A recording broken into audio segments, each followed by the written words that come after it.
Meus irmãos, vamos fazer uso da palavra do Deus vivo essa noite. Gostaria de convidar a toda a igreja a ler em 2 livros da Bíblia. Livro de Jeremias, capítulo 47.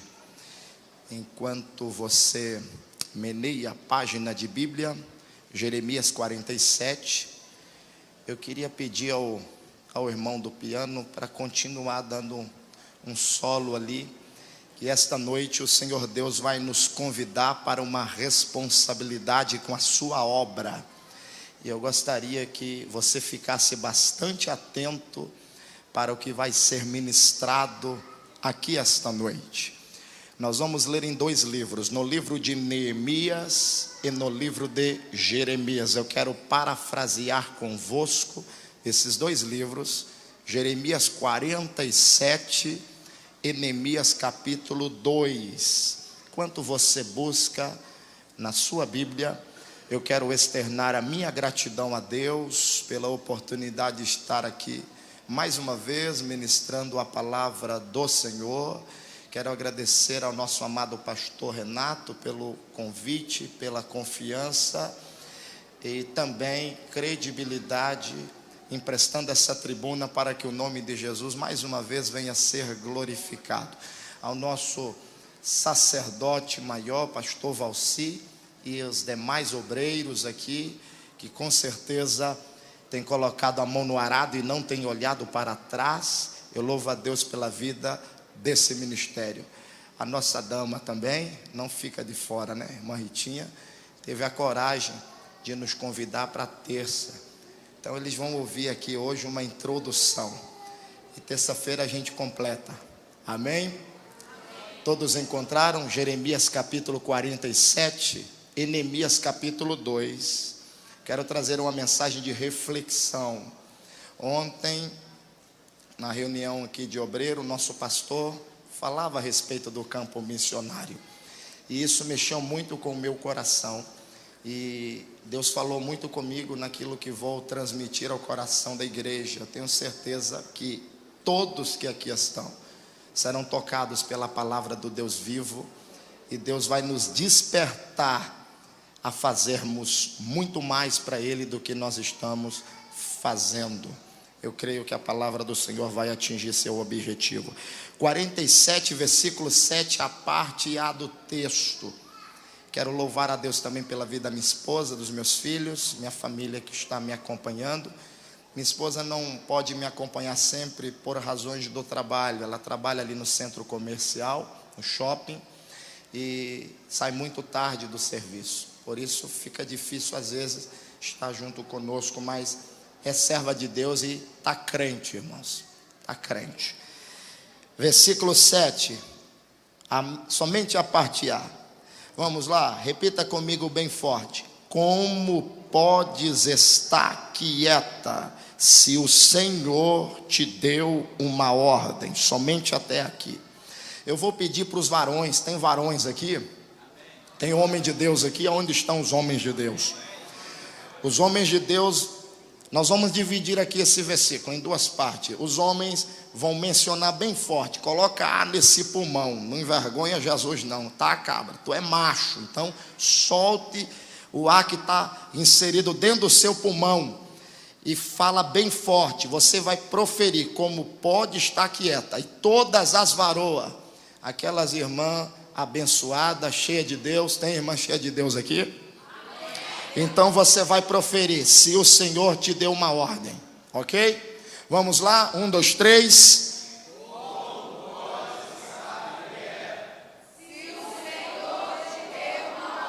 Que vergonha. Ah não, vamos de novo. Cadê o ar do pulmão, homem? Vamos lá, vou te ajudar. Como podes estar quieta? Ela sempre ganha, não tem jeito, irmãos. Vamos lá.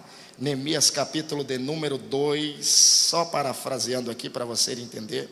Versículo 11. Neemias é o 16º livro da Bíblia e o 11º livro histórico. Tem 13 capítulos e 406 versículos. capítulo 2, versículo 11. Todos encontraram? Podem celebrar um tributo de adoração a Deus dizendo amém? Amém. Acompanhe-me na leitura, por favor. E cheguei a Jerusalém e estive ali 3 dias, e de noite me levantei, eu e poucos homens comigo, e não declarei a ninguém o que o meu Deus me pôs no coração para fazer em Jerusalém. E não havia comigo animal algum, senão aquele em que estava montado. Versículo 16 a seguir. E não souberam os magistrados aonde eu fui, nem o que eu fazia, porque ainda até então, nem aos judeus, nem aos nobres, nem aos magistrados, nem aos mais que faziam a obra, tinha declarado coisa alguma. Então lhes disse: bem vedes vós a miséria em que estamos, que Jerusalém está assolada, e que as suas portas têm sido queimadas. Vinde, pois, e reedifiquemos o muro de Jerusalém, e não estejamos mais em opróbrio. Então lhes declarei como a mão do meu Deus me fora favorável, como também as palavras do rei que ele me tinha dito. Então disseram: levantemo-nos e edifiquemos, e esforçaram as suas mãos para o bem. Amém? Coloca a sua mão em direção ao teu coração, por favor. Senhor Deus, nós já louvamos e engrandecemos ao seu nome nesta noite. Já exaltamos a Ti. Agora chegou o momento mais que especial. A Tua palavra fora lida e necessita ser explicada e aplicada aos nossos corações. Usa de misericórdia e graça e fala não somente o que queremos, mas aquilo que precisamos. Que a Tua palavra produza frutos dignos de toda boa aceitação. Desperta em nós o desejo de caminharmos mais e mais na Tua presença. Desperta em nós o desejo de servirmos a Ti, colocando a mão no arado e não olhando mais para trás. Que a Tua graça repouse em cada coração essa noite, e que nenhum pensamento seja contrário ao de ouvir altissonantemente a Tua palavra. Assim oramos e lhe agradecemos em nome de Jesus. Tome o teu assento na liberdade que o Senhor Deus nos concede nesta oportunidade. Meus irmãos, nós temos 2 textos da Bíblia escolhidos aqui para a nossa meditação esta noite. Bem precisamente, o primeiro refere-se a Jeremias e o segundo a Neemias. E nós vamos meditar um pouquinho a respeito desse profeta por nome de Jeremias. Jeremias, ele foi particularmente um dos últimos profetas que Deus levantara antes do exílio babilônico. Jeremias tem uma história e eu quero compartilhar rapidamente contigo a respeito de Jeremias.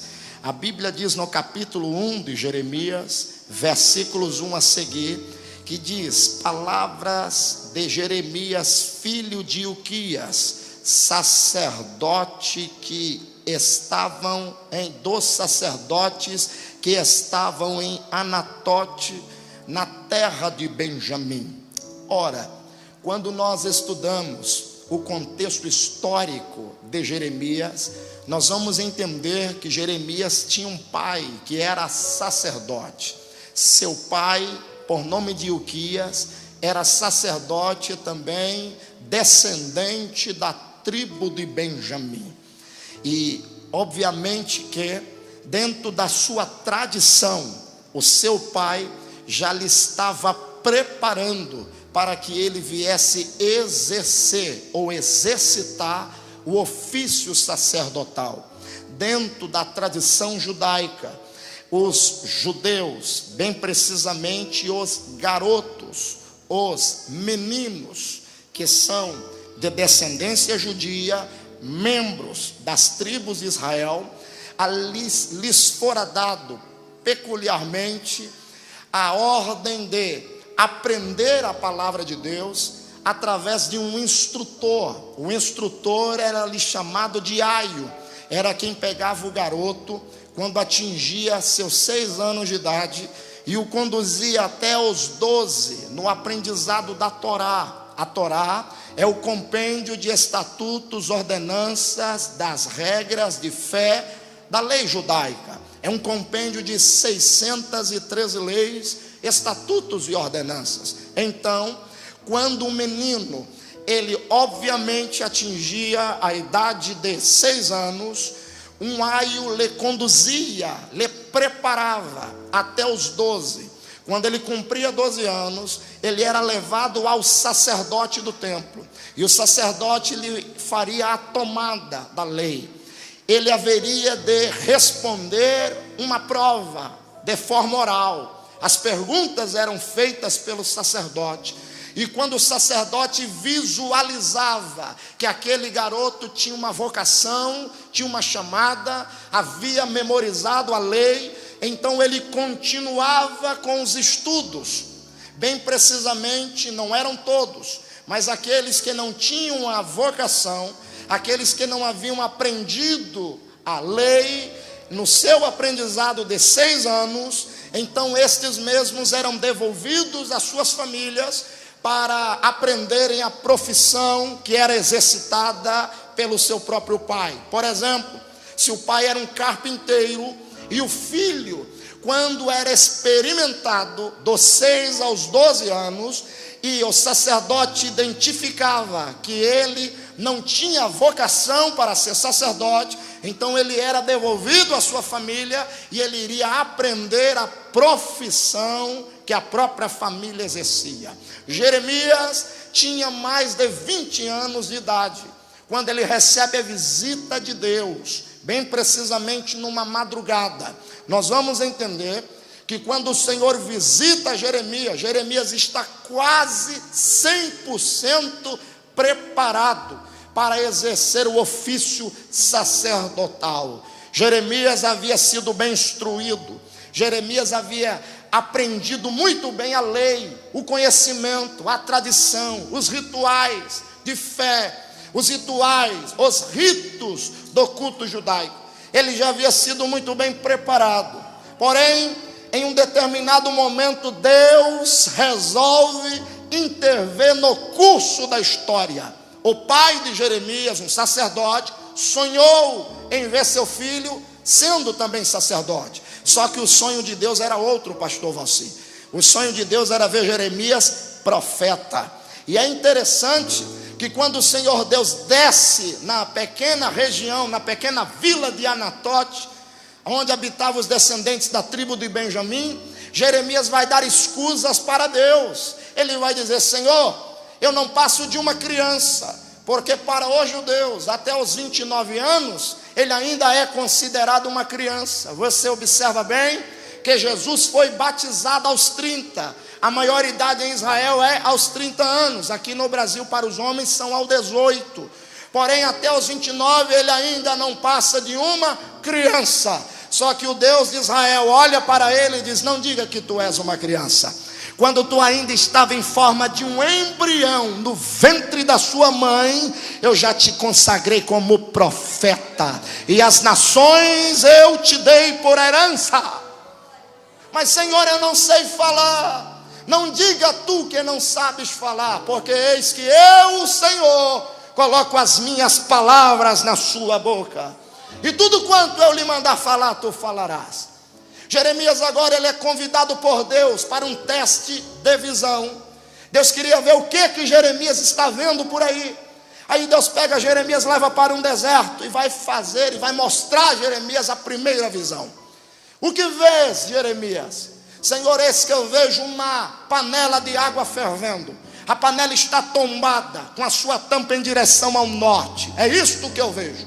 O Senhor olha para o profeta e diz: viste bem, pois do norte virá a destruição sobre todos os habitantes da terra. A terra aqui aponta para a casa de Israel. Deus pega Jeremias, leva para uma outra direção e vai dar-lhe mais uma visão. E nessa visão o Senhor mostra para ele uma vara de amendoeira crescendo, dando flores, dando frutos, uma vara viçosa. E Deus pergunta: o que vês? E ele vai responder: eis que eu vejo uma vara de amendoeira, está bela, está formosa. Aí Deus diz: da mesma forma que eu vou trazer o juízo, eu vou restaurar a casa de Israel mais uma vez. Da mesma forma que virá o cativeiro, vai vir o pós-exílio. Da mesma forma que o meu povo será envergonhado, o meu povo também vai ser honrado. Da mesma forma que o meu povo vai ser humilhado, o meu povo também vai ser glorificado através da minha palavra. Deus estava dizendo para Jeremias: vou enviar juízo sobre a casa de Judá, porém eu vou trazer também o renovo para a casa de Judá. Jeremias escreve o seu livro no ano 685, bem precisamente antes de Cristo Jesus. E Jeremias profetiza 53 anos, pastor Renato. 53 anos Jeremias foi levantado por Deus como profeta para a casa de Israel. Nesses 53 anos, Deus lhe usa para profetizar para 5 classes de reis. Ele profetiza 31 anos da sua vida para o rei Josias. Josias assumiu o trono quando tinha apenas 8 anos de idade. Deus lhe deu o cetro, Deus lhe deu a coroa, Deus lhe deu a honra de governar a casa de Judá. Porém, em meados do ministério do monarca, ele vai distanciar-se dos caminhos do Senhor. A adoração a posses ídolos, a idolatria reina dentro da casa de Judá. E Deus manda Jeremias ir lá e falar para eles que se eles não se voltassem para Deus, o cativeiro já estava esperando chegar o dia para que eles viessem servir a Babilônia por um período de 70 anos. Quando morre Josias, Deus vai levantar Joacás. Joacás foi tão perverso que ele reinou apenas 90 dias. E ele não conseguiu um dia sequer trazer o Deus de Israel de volta para o seu lugar, para o centro da adoração. Eles só fizeram o que era mal aos olhos do Senhor. Deus o mata. Quando o Senhor mata Joacás, um outro rei vai reinar. Um rei por nome de Jeoaquim. Jeoaquim reina 11 anos. Começa bem, mas termina mal. E eu gosto de dizer isso aqui: o problema não é como a gente começa, o problema é como a gente vai terminar. Muita gente começou mal e hoje está aí guardado por Deus, sendo abençoado por Deus. O problema não é como você começa, mas é como você termina. Como disse Paulo: combati o bom combate, acabei a minha carreira, mas uma coisa eu guardei a fé. Não importa como se começa, mas importa como se termina. Esse rei por nome de Joaquim morre. E outros reis, como Joaquim, que reina 3 meses. E o último contemporâneo de Jeremias, que foi Zedequias, reinou 11 anos. Quando Jeremias termina as suas últimas profecias, o Senhor olha para ele e fala: compra um campo distante, porque esta cidade se tornará morada de chacal, ou moradas de chacais. Esta cidade se tornará um deserto. Entre todas as nações, Jerusalém ficará deserta. Jeremias morre, mas a profecia de Jeremias não morreu. A profecia dele ficou de pé durante 53 anos. Deus queria o povo de volta para a adoração. Deus queria o povo glorificando ele. Deus queria o povo adorando ele. O povo virava as costas para Deus. Passou-se o tempo. Jeremias aparece no ano 685. No ano 605 começa um período turbulento para a casa de Judá, para a casa de Israel. Justamente no ano 605, no ano 597 e no ano 586, os 3 piores períodos. O pior deles foi o ano 586. Foi quando o templo, o grande templo do rei, poeta e profeta, o sábio Salomão, esse templo foi saqueado, esse templo foi destruído, foi arrancado, foi totalmente saqueado. Os caldeus invadiram Jerusalém, destruíram tudo. Quando estavam destruindo tudo, Joséfo escreve, historiador judeu, que os sacerdotes começaram a rasgar as suas vestes, a jogar cinza para o alto e a dizer: Deus, nos mata, mas não permita que nós venhamos a servir ao inimigo como escravos mais uma vez. E naquele momento alguém se levanta e começa a dizer: Deus está falando conosco tem muito tempo, mas nós viramos as costas para a sua palavra. E agora chegou o momento da gente ir para o cativeiro. E o cativeiro acontece. Se você fizer a contabilidade, cerca de 100 mil judeus são enviados cativos para a Babilônia. E eles vão ter que servir o inimigo por um período de 70 anos. Agora nós vamos observar que a visão de Jeremias, a panela de água fervendo, começou a se cumprir. Veio o juízo sobre a casa de Judá. Começa eles agora, imagine você, habitar em um lugar aonde você não pode adorar o seu Deus, aonde tudo lá é liberal, menos ter a liberdade de servir ao Deus Criador dos céus e da terra. O grande escatologista do Brasil, pastor Roberto de Carvalho, escreve um livro. E nesse livro que ele escreve, ele redige dizendo assim, que lá na Babilônia, por 70 anos, eles tiveram que construir 53 santuários pagãos. Por quê? Anos anteriores, Senaqueribe, rei da Síria, invade a Babilônia, destrói tudo. E Nabucodonosor ficou sabendo que existe um povo, e esse povo é entendido. É o povo que mais sabe trabalhar com madeira, com pedra. É um povo que havia atravessado o deserto. Moisés havia conduzido eles. É um povo que 40 anos fabricava suas tendas. É um povo que tinha experiência em construção. Então ele vai agora, conduz a nação para o cativeiro. E durante esses 70 anos, eles não puderam adorar a Deus na terra do adversário. Deixa eu abrir um parênteses aqui. Não espere as portas se fechar. Não espere o cativeiro chegar para você sentir saudade desse lugar aqui. Não espere problemas acontecerem para você sentir saudade dos cultos de terça-feira. Não espere as dificuldades virem para você sentir saudade da palavra que o pastor ministra aqui toda semana. Aproveita enquanto Deus deu esse santuário, que a glória de Deus desce constantemente aqui. Aproveita para se vir a Ele em espírito e em verdade. Aproveita para se deleitar, para se entregar a Ele de corpo, alma e espírito aqui. Não espere vir um dia chegar. Não espere que o dia negro na sua vida chegue para você sentir saudade dos cultos, das reuniões, das orações que são feitas aqui. Porque isso estava acontecendo com eles. Agora eles estão lá na Babilônia. O período é 70 anos. Começa a passar o tempo. Homens de Deus foram enviados para lá. Você conhece a história, Daniel, Ezequiel, os 3 amigos de Daniel. Homens extraordinários estavam lá na Babilônia. Fazia parte do plano de Deus. Só que o que me chama a atenção é que quando cumpre a metade do período do juízo, Deus se lembra da palavra que havia dado a Jeremias. Quando Deus dá a segunda visão para Jeremias e pergunta: o que vês? E Jeremias vai dizer: eu vejo uma vara de amendoeira. E Deus disse: essa vara aponta para a restauração, para o renovo, para a restituição de tudo aquilo que estava perdido. Estava, mas não está mais. Aí Deus pega no meio, em meados do cativeiro, nasce. De onde nasce? Descendente da tribo de Judá, nasce ele, Neemias. O nome Neemias significa: Jeová tem consolo para o seu povo. No meio do exílio, no meio do cativeiro, Deus se lembrou da restauração.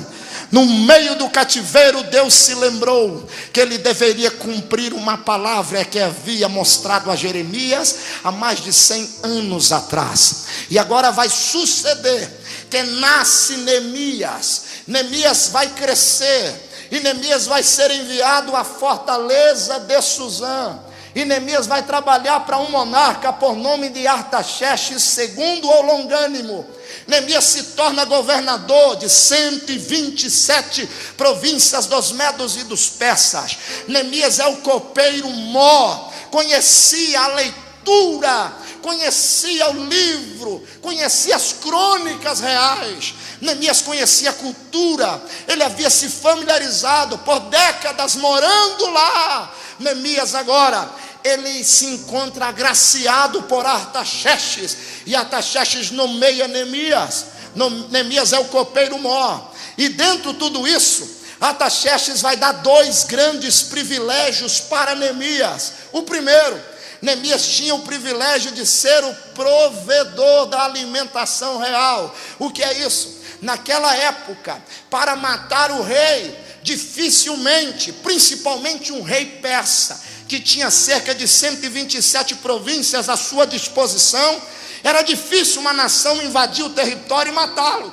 Então, possivelmente eles conseguiam através do envenenamento. Colocava veneno no alimento e o alimento chegava à mesa do monarca. Quando ele comia, obviamente que vinha óbito. Colocam Neemias como provedor da alimentação real. É por isso que Jesus fala que quem tem promessa e é cheio do Espírito Santo pode beber e comer veneno que não morre, está protegido por Deus. Neemias está experimentando. E sabe uma coisa interessante aqui? Tudo o que ia para a mesa do monarca, Neemias experimentava. Neemias experimentava as melhores comidas, as melhores bebidas. Tudo estava à disposição de Neemias. Tudo que vinha à mesa do rei passava primeiro pelo provedor, pelo guarda-costa real. Neemias era o provedor da alimentação real. Quando eu olho para isso, eu tenho que identificar Neemias como essa igreja aqui. Como Neemias também experimentava e provava da mesma comida que o rei colocava à sua mesa, essa igreja não é diferente. Tem uma comida que está lá em cima, que ele manda para a terra, e nós nos alimentamos porque nós estamos comendo da mesma comida que o rei nos dá. Com detalhe, essa não tem veneno, essa tem graça, essa muda a história da nossa vida. Agora, sabe o que é interessante? Era o segundo grande privilégio que tinha Neemias. E qual era o segundo privilégio? Ele passava várias horas do dia, TED a TED, com o rei, olho a olho, conversava, aconselhava, andava agarrado. Ei, igreja do Deus vivo, nós também temos esse privilégio. Estamos caminhando com o Rei dos Reis e Senhor dos Senhores, agarrado com Ele. Nós falamos com Ele, Ele fala conosco, a gente ora, Ele responde, a gente pede, Ele nos dá. Não é diferente, igreja. Agora, o interessante aqui é a gente observar uma coisa. Neemias está lá, cumpre os 70 anos. Judeus regressam à Babilônia. Havia uma pacificação por intermédio de Dário II, do rei Sírio, por intermédio de Daniel. Grandes homens de Deus que ali passaram conseguiram pacificar os babilônicos e os judeus. Começaram a viver um período de paz. Cumpre os 70 anos do cativeiro, eles têm que regressar a Jerusalém. Quando eles regressam, eles veem Jerusalém está destruída, está uma miséria, está caída, está jogada na sarjeta. Alguns regressam para terminar os seus dias na Babilônia. Porém outros, os mais corajosos, pensam: vamos atravessar as fronteiras, 1247 quilômetros, 2 meses de viagem. Vamos fazer uma visita para o nosso irmão Neemias, talvez ele pode nos ajudar. Então Anani, irmão biológico de Neemias, chama algum dos seus irmãos de Judá e vai visitar Neemias. Ele visita Neemias no capítulo 1, versículo 1 e 2, é no mês de Kislev. O mês de Kislev do calendário judaico é o mês de novembro do nosso calendário. Quando Anani chega com a comitiva e vai conversar com Neemias, a pergunta é: como está Jerusalém? A nossa cidade natal, a cidade do grande rei Davi, a cidade do nosso Deus, a maior metrópole do planeta, onde a glória de Deus paira, onde Cristo vai reinar 1000 anos nela. Como está Jerusalém? Anani, já com as vestes toda suja da poeira dos desertos que haviam passado e enfrentado nos 2 meses de viagem, junto com os outros irmãos, abaixa a cabeça, joga cinza para o alto e começa a dizer: Neemias, Jerusalém já não é mais a mesma. Jerusalém está caída. Jerusalém não está mais de pé. Jerusalém já não é mais aquela Jerusalém que invejava as nações. Jerusalém já não é mais aquela Jerusalém que as pessoas passam e batem continência para ela. Jerusalém está caída. Suas portas foram queimadas a fogo, seus muros foram derrubados. Jerusalém não tem porta de acesso, de entrada e nem de saída. Jerusalém não tem muro. Jerusalém não tem proteção. Jerusalém não tem segurança. Jerusalém não tem nada. Sabe o que vai acontecer com Neemias? Neemias recebe essa notícia no mês de novembro. Neemias entra para dentro do seu quarto. Ele vai orar 152 dias. Do mês de novembro, do mês de Kislev, Neemias vai orar até o mês de Nissan, que é o mês de abril. No capítulo de número 2, versículo 1, Artaxerxes dá uma festa. Quando Artaxerxes dá uma festa, ele convida Neemias para servir o vinho à mesa do monarca e de todos os seus príncipes. Neemias pega a bandeja de cobre, os utensílios de prata, pega o melhor vinho. E agora Neemias vai, 152 dias depois que ele havia orado, de novembro a abril, de Kislev a Nissan, Neemias vai ter um encontro com o rei. Capítulo 2, o rei dá um banquete e convida Neemias para servir o vinho. Quando Neemias se aproxima, pastor, ele abaixa diante do rei. Quando ele abaixa, o rei olha para o rosto de Neemias e vai fazer uma pergunta: por que é que está triste o teu rosto, se tu não estás doente? Isto não é tristeza senão do teu próprio coração? Declara-me o que é que passa contigo.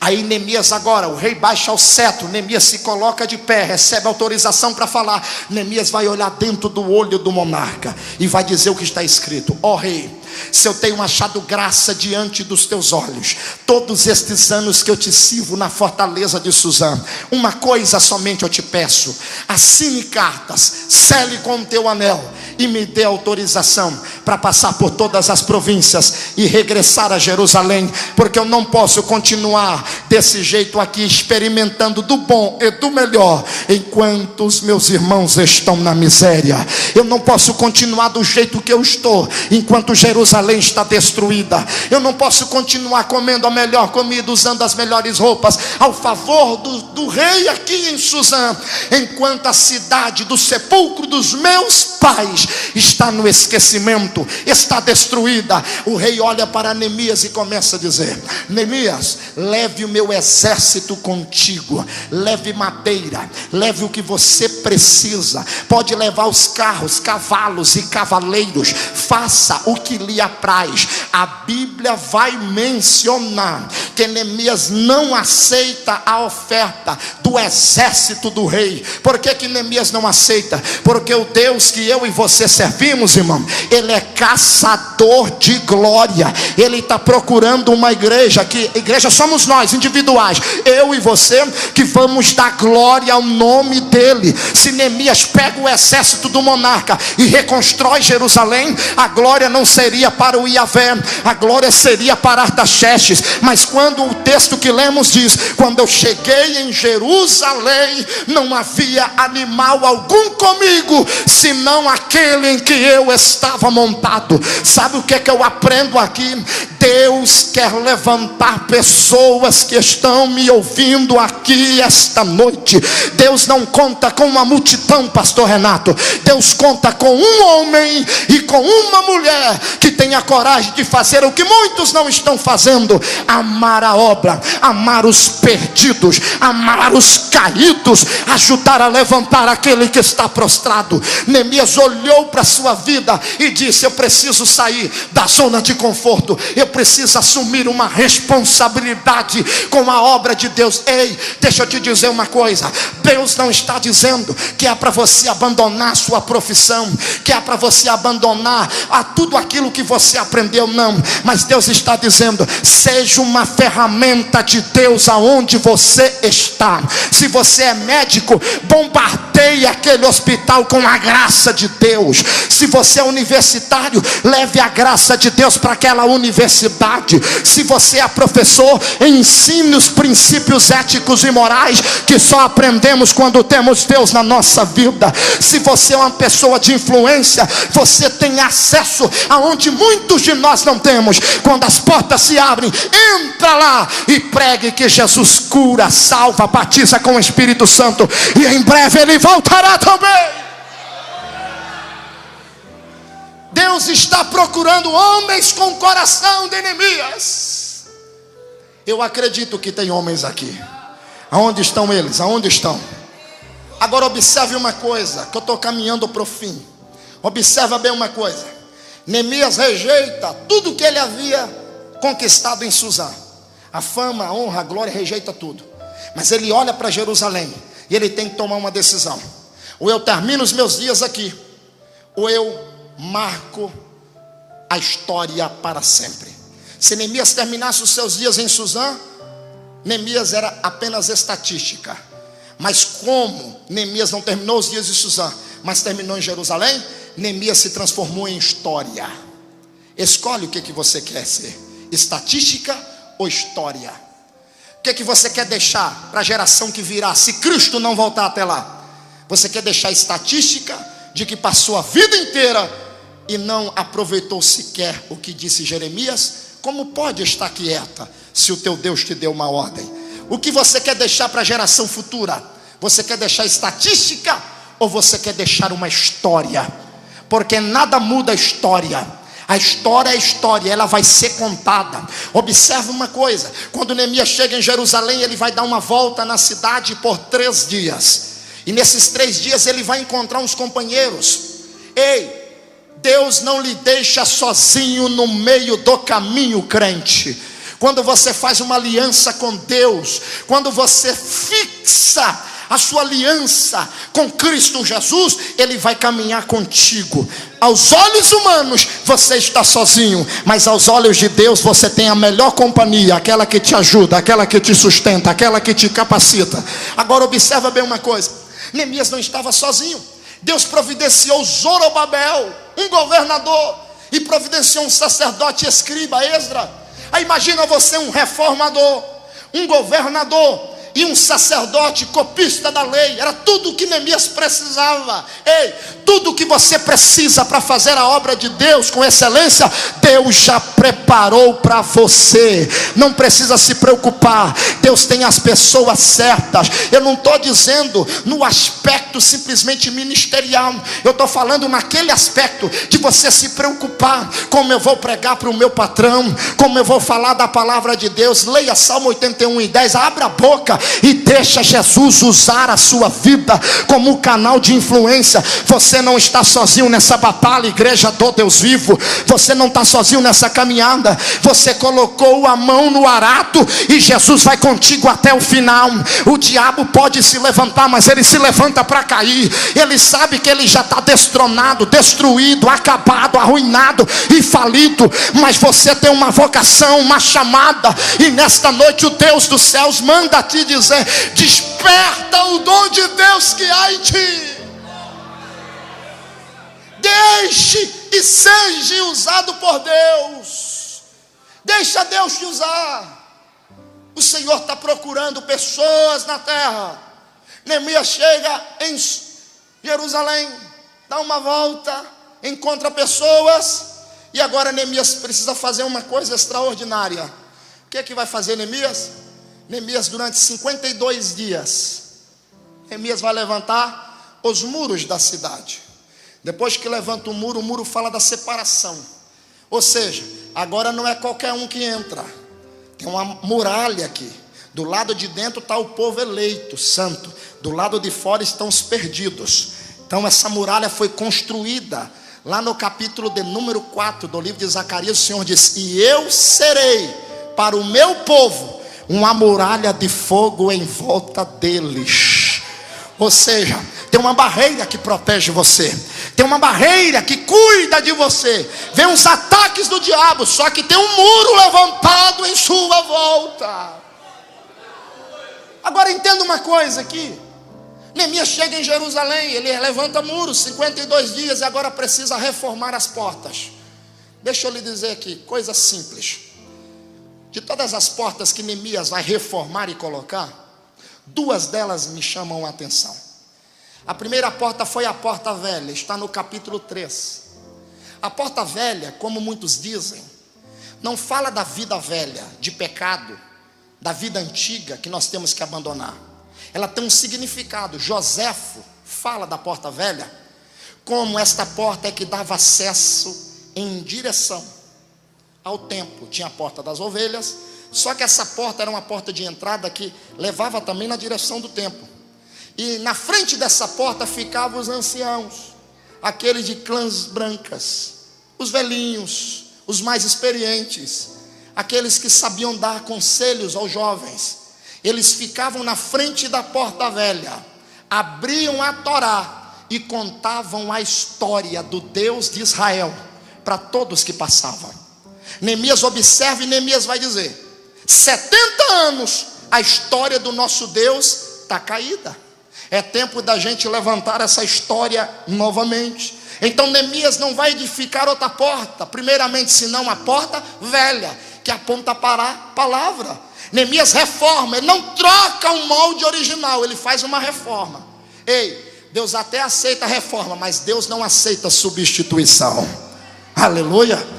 Nós podemos até fazer reforma, mas não podemos substituir a essência original da porta. Sobre esta porta os anciões clamavam e gritavam e contavam a história do Deus de Israel para todos que ali passavam. Ei, irmão, é tempo da igreja do Deus vivo voltar a ter familiaridade com as escrituras. É tempo da igreja do Deus vivo voltar a amar a palavra de Deus, contar a história de Jesus aos nossos filhos, porque os nossos filhos estão crescendo, me desculpe a expressão aqui, em universidades, em faculdades, e professores que já perderam o princípio da fé cristã, e os nossos filhos estão crescendo dentro de um sistema de positivismo, dentro de um secularismo, de um hedonismo, de um egocentrismo, de um humanismo, em que esta geração está sabendo fazer muito bem, é diminuir o tamanho de Deus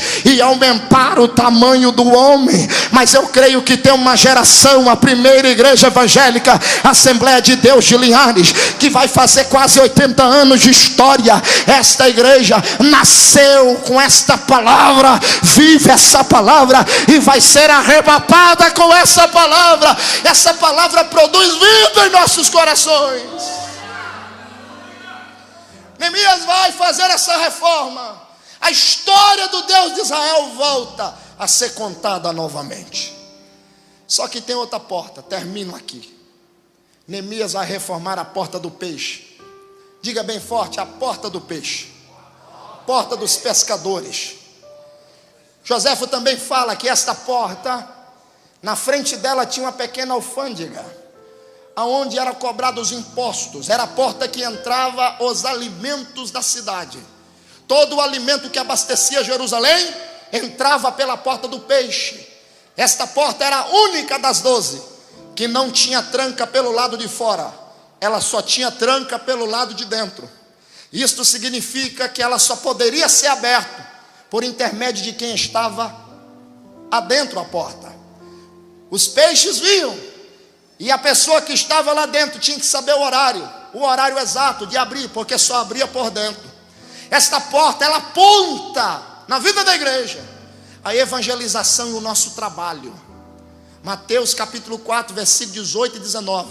Jesus vai ao mar de Tiberíades da Galileia, e Jesus vai chamar discípulos e vai dizer: larga as redes, e a partir de hoje vos farei pescadores de homens. Esta porta aponta para o trabalho sacrificial da igreja de Jesus em pleno século 21. Nenhum de nós estamos isentos dele.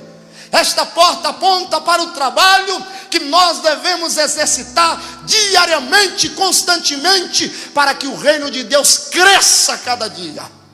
E é sobre esta porta que eu quero falar rapidamente. Ela era aberta pelo lado de dentro. Então os pescadores vinham, traziam seus molhos, traziam os peixes, depositava ali a parte que era a carga tributária, e os demais entravam para dentro da cidade.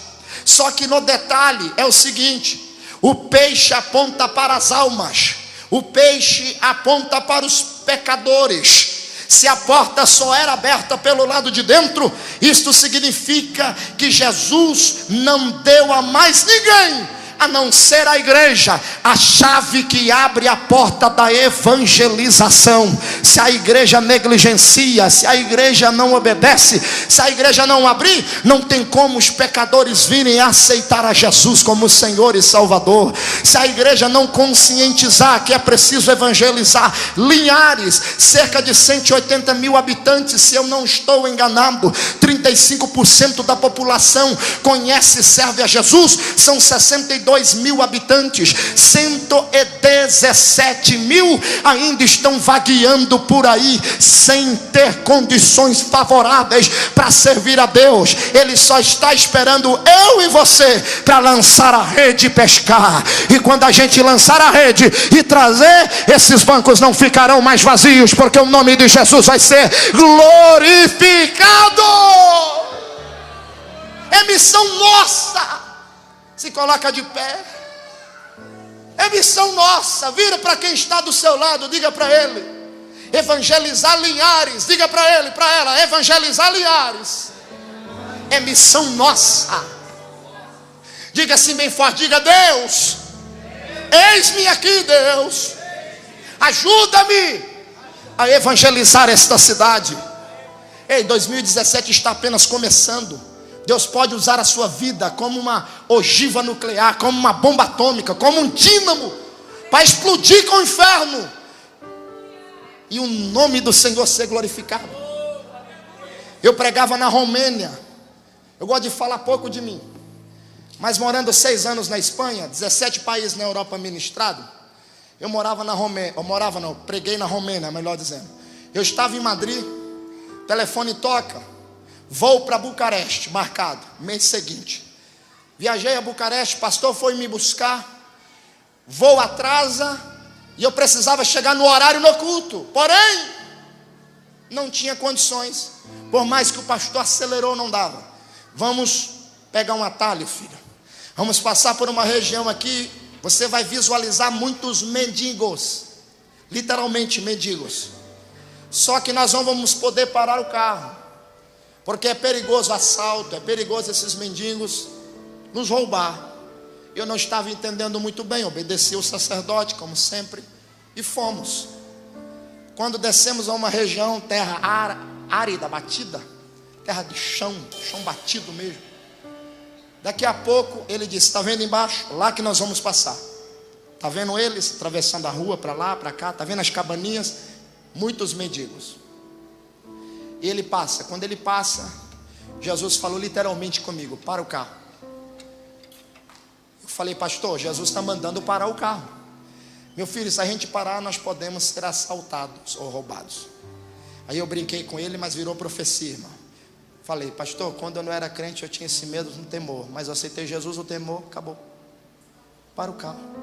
Eu falei brincando, depois eu fui ver, era uma realidade. Ele parou o carro. Eu abri, Jesus falou: pega aquele ali. Olhei para ele, coloquei dentro do carro. Irmãos, um cheiro, estado de putrefação, verme saindo do corpo, poucos dentes na boca, cabelo rastafari, um ser humano numa completa imundícia.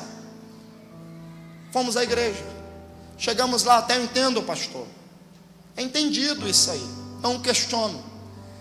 Mas desceu, foi para o culto, e eu fiquei no carro com ele, saí, chamei o obreiro, falei: por favor, cuide dele. Eu não sei o porquê, Deus tem um negócio diferente com esse rapaz aí. Cuide dele, dá banho, corta o cabelo, dá comida, e tudo que você gastar além, está aqui o meu telefone, me liga, que eu lhe pago. Foi assim que Jesus fez. Lucas 10:30. Passou levita, passou publicano, passou levita, passou sacerdote, viu o publicano caído, aí vem um bom samaritano que aponta para Cristo. Pega, coloca em cima do animal, lava com azeite, cura as feridas e leva para a estalagem. Entrega moedas de prata, representando o resgate, e ainda diz: o que você gastar com ele, além do que eu estou lhe pagando, quando eu voltar, lhe pagarei. Tudo o que você faz aqui, irmão, é anotado nos anais da eternidade. Não tem nada que você faça no reino e para Deus que está oculto diante dos olhos de Deus. Ele não deve nada para ninguém, tem recompensa para a igreja que está trabalhando para Cristo. Culto começa, ministrando em português, traduzindo para o romeno. Culto começa. Daqui a pouco, ele dá um salto lá da porta e vem correndo. Quando ele chega, pastor, os obreiros foram descer para impedir, até entendo também. Só que Jesus falou para mim assim: diga para eles, por gentileza, não tocar nele. Peguei o microfone e transferi para ele. Ele começou a dizer umas palavras e foi um quebrantamento dentro da igreja. O intérprete, que também leva meu nome, Rogério, caiu de joelhos no chão e começou a orar e a clamar. E está todo mundo chorando. E eu disse: está todo mundo chorando? Só eu não? Eu quero entender o que está acontecendo, porque eu quero chorar também. O que está acontecendo? Fui no ouvido dele, perguntei o que, e ele só soluçava. O intérprete. Depois ele veio no meu ouvido e ele disse: santo, ele está dando testemunho que tem 12 anos que ele é desviado da Assembleia de Deus. Todos os dias passa carros e vans para lá, centro de recuperação, e ninguém nunca estendeu uma mão sequer para ajudá-lo. Aí ele olhou na frente do pastor e disse: mas eu vejo que esse pastor tem visão missionária. Foi e abraçou o pastor. Quando ele abraçou o pastor, Jesus começou a curar, a libertar, a fazer coisas extraordinárias dentro da igreja. Saí dali, eu estava em Torino ministrando. Isso foi no ano de 2012. Eu estava em Torino, na Itália, ministrando. Quando eu estava ministrando a palavra, logo mais depois do culto, uma hora depois do culto, meu telefone toca. Quando meu telefone toca, é o pastor da Romênia. Meu filho, deixa eu lhe contar uma coisa. Há uns meses atrás você esteve aqui, pregou, falou, me desobedeceu. E eu falei: ô Jesus, me ajuda, vai me exortar. Você fez isso, eu não gostei. Eu disse: ô pastor, quando ia falar me perdoa, ele já adiantou e ele disse assim: mas eu quero lhe agradecer pela tua atitude. Eu disse: por quê, pastor? Porque aquele mendigo não é mais mendigo não, ele está noivo e ele vai casar. Já arrumamos os dentes dele. Jesus já batizou ele com o Espírito Santo. E tem um detalhe: é quem mais ganha almas. Ele já trouxe 30 novos crentes para a igreja. Ei, olha para cá. Não escolha a quem, mas quando o Senhor Deus falar ajude, porque Deus tem um negócio com alguém que hoje você não conhece, mas amanhã você vai conhecer. Aleluia! Igreja missionária, levanta a sua mão e glorifica Jesus Cristo esta noite. Deus quer usar a sua vida. Linhares precisa ser bombardeado pela graça de Deus. E Deus conta com você, juventude. Deus conta com você, adolescente. Deus conta com você, homem e mulher de Deus. É você que Deus vai usar. Não é outro povo que Deus vai usar. É você, a última geração de crentes na terra. E Deus conta. Levanta a sua mão, por gentileza. Levanta a sua mão e diga uma palavra para Ele, porque Ele quer usar você. Aleluia, eu não vou continuar mais. Eu só entreguei o que Deus colocou no meu coração. Eu vou parar, já ultrapassei meu tempo. Ei! Continua nesse clímax. Continue nesse clímax, por gentileza. Deixa eu perguntar: onde estão aqui essa noite? Alguém que porventura esteja afastado dos caminhos do Senhor Jesus, ou não pertence a nenhuma igreja evangélica. Tem alguém entre nós? Se tem, levante a mão para mim te ver, por favor. Você que se encontra afastado, ou afastada, ou não pertence a nenhuma igreja evangélica. Tem alguém entre nós? Se tem, levante a mão para mim visualizar você, por favor. Tem alguém entre nós que se encontra afastado dos caminhos do Senhor Jesus, ou não pertence a nenhuma igreja, não congrega, não reúne em nenhum lugar? Tem alguém? Se tem alguém, balance assim a sua mão. Eu preciso visualizar você. Eu preciso ver a sua face.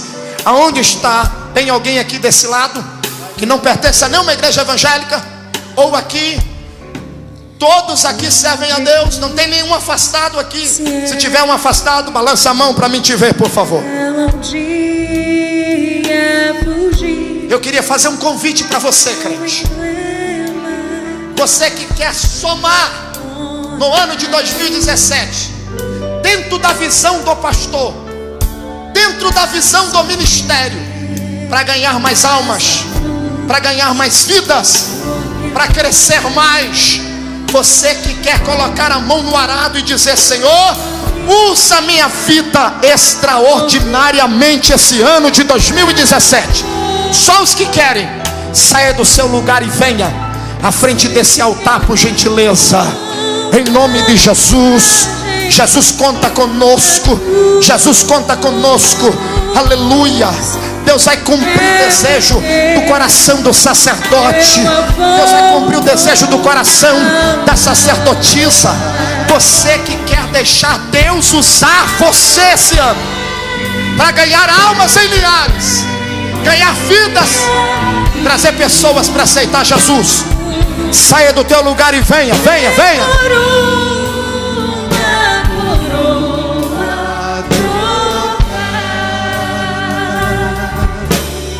Meu Deus,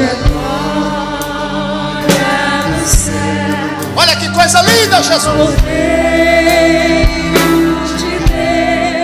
Olha esse exército que Deus está levantando. Olha esse exército que Deus está levantando. Essa cruz sempre. Homens e mulheres que não vão medir esforços para ganhar almas para o reino. Homens e mulheres que não vão medir esforços para ganhar vida. Levante a tua mão e adora Ele. Levante a sua mão e adora Ele. Sim, eu amo a mensagem da cruz. Até morrer, meu amor proclamar. Aleluia! Adore! Levarei eu também minha. É por uma coroa trocar. É por uma.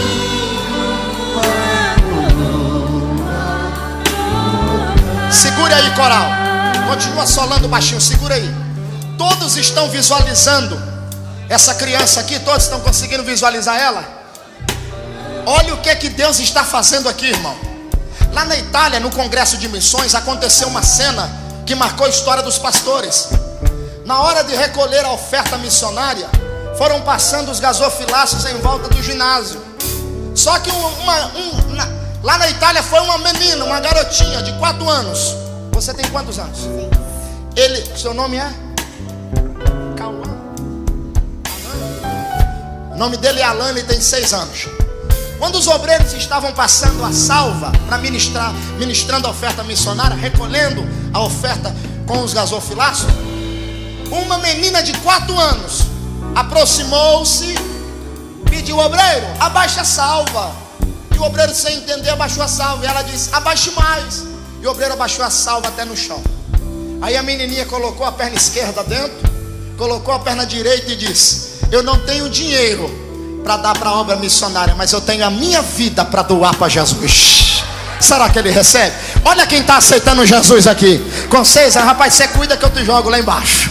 6 anos, o Alan está se entregando a Jesus. Registra isso, rapaz. Isso aqui vai ser uma ogiva nuclear. Isso aqui vai incomodar o inferno. Jesus está recebendo esta vida aqui nessa noite. Quantos podem glorificar o nome do Senhor? Tem mais alguém que gostaria de aceitar a Jesus? Se tem, levante a mão. Isso, quer aplaudir? Aplauda. Nós vamos orar por ele agora. 6 anos está aceitando Jesus. É lindo. Estenda as mãos para cá. Senhor Deus, apresentamos a vida do Alan em tuas mãos. A tua palavra diz que da boca das crianças o Senhor suscita o mais puro e perfeito louvor. Que ele cresça debaixo da sua graça, com sede de fazer a sua vontade. Não permita que os seus pés vacilem, que se desviem para os caminhos tortuosos, mas venha utilizá-lo, ele, a sua família, a sua casa, para fazer muito mais daquilo até que pede ou que pensa. Que o Senhor o abençoe desde agora e para todo sempre, em nome de Jesus. Você está aceitando Jesus também? Seu nome? Quantos anos? 7. Irmão, Jesus está dando lição, hein? Tem muita gente aqui, 7 anos, está aceitando Jesus também. Senhor Deus, abençoe Ana Vitória. Abençoe a Ana Vitória também. Que a tua mão esteja sobre ela, guardando os seus passos, guiando conduzindo na sua presença, que ela seja uma bênção nas suas mãos, que cresça debaixo da graça, fazendo a sua vontade, em nome de Jesus. Deus abençoe. Alan, aqui ó, deixa eu só fazer essa oração de 30 segundos por vocês aqui, em nome de Jesus. Conduz aí, pastor, pode conduzir aí. Eu vou pedir para você repetir essas palavras. Eu termino aqui, já devolvo o microfone ao pastor Renato.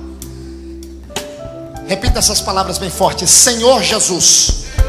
Mais uma vez, Senhor Jesus, eu estou à sua disposição. Faz de mim o que queres. Diga: Senhor Jesus, que este ano de 2017 seja um ano que a tua presença irá comigo, e eu quero ganhar muitas vidas. Quero trazer muitas pessoas ao pé do altar. Diga: Senhor Jesus, se depender de mim, essa casa se encherá da sua glória. Diga: se depender de mim, eu vou fazer o possível para trazer vidas para esse lugar. Aleluia. Dá a mão para quem está do seu lado. Pastor Renato, sobe aqui por gentileza.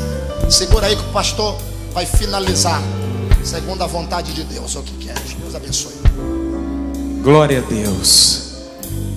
Quantos estão edificados nessa noite?